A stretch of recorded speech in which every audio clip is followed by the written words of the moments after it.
Welcome to NCIX Tech Tips. While many have shunned smart TVs in favor of dedicated home theater PCs or other media players and streamers, could LG's WebOS change this? With a completely redesigned interface that now places internet connectivity as a top priority. I mean, a top priority. You got to accept the EULA in order to get access to that. This could finally replace the need for a separate media streaming platform. Or could it? Guess we'll find out.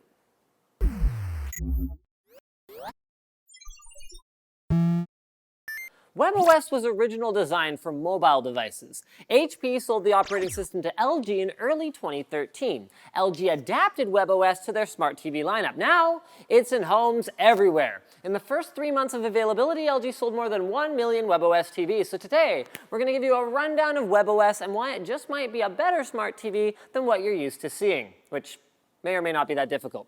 Feature-wise, WebOS is not really breaking any new ground. It comes with a standard slew of apps and internet media providers such as Netflix, Hulu, and YouTube. So there's the usual social media integration as well. You can follow, celebrities and view and post status updates and all that kind of stuff. You can watch Vines. All that good stuff is there. The thing that LG aims to change is how all of this is presented to you.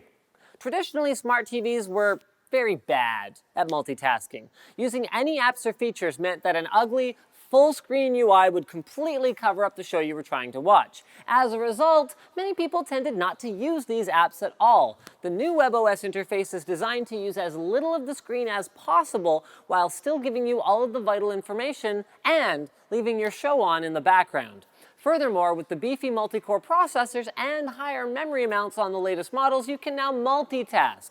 Yay, multitasking with a TV! WebOS allows you to run multiple apps without closing them right away, similar to Android phones. So for example, you could switch to Twitter during a commercial break, read a funny tweet, share it with your friends on Facebook, and return to the show right at the end of the ads. Or you could get a snack. I mean, there's lots of things you can do during commercials other than watching them. It's like, yay! Lastly, WebOS has complete integration with LG's Magic Remote, which features 4 different methods of input. Armed with gesture control, you can program easy gestures such as swipes, shakes, or directions to perform common tasks such as switching channels or volume control. Next, you can simply aim and click at objects on screen, similar to a Nintendo Wiimote. If you prefer the traditional style of control, there is still a 4-way D-pad, or last but not least, you can even use a Siri-style voice command type of interface, so you can ask it simple questions or give it commands.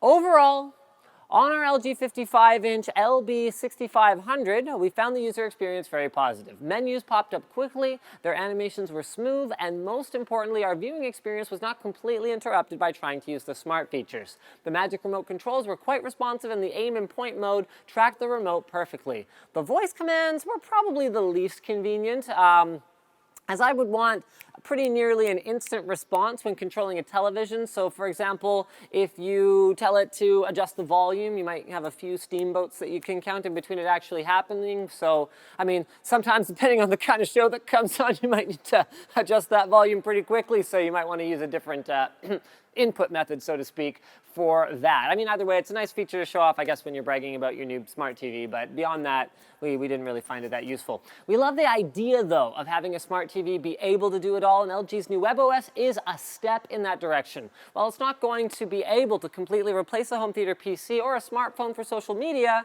the minimal interface and focus on the viewing experience turns the apps away from a nuisance that we're avoiding into something that we would actually consider using.